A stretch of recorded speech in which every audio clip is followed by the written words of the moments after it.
அஞ்சாதே. இந்த படம் மோஸ்ட்டாக எல்லோரும் ஒரு விஷயத்துக்காக பார்த்துருப்பாங்க.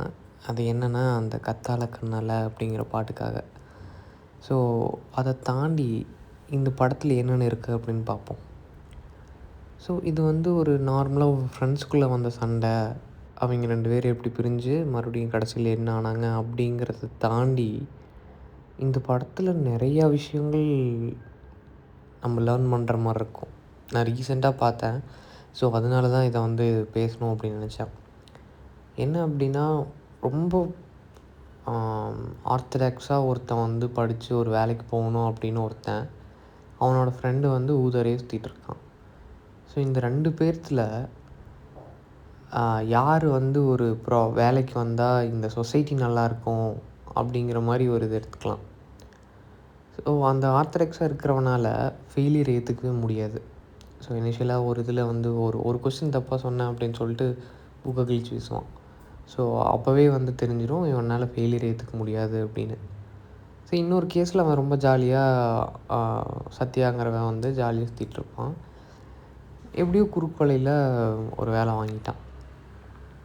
ஸோ நம்ம ஊரில் குறுக்கோலையில் வாங்குறது ரொம்ப ஈஸி.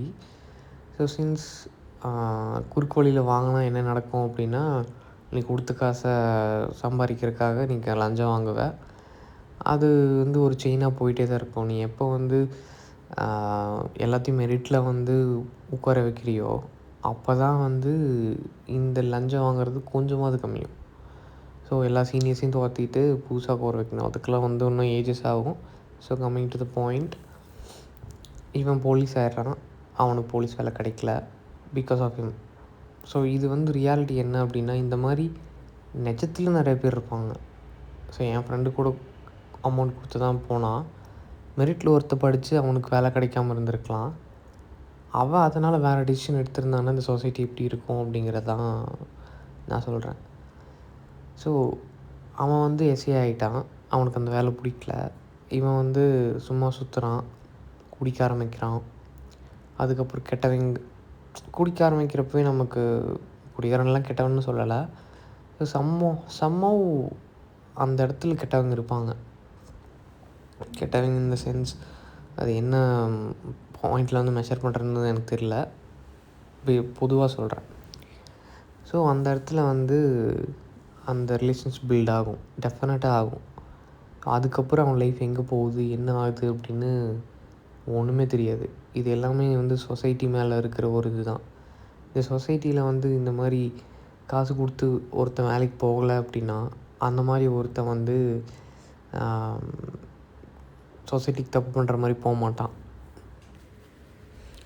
ஸோ இன்கேஸ் காசு கொடுத்து போய் இந்த மாதிரி இருந்தாங்கன்னா, டெஃபினட்டாக அந்த சொசைட்டியில் வந்து அவன் ஒரு பேட் பர்சனாக தான் இருப்பான்.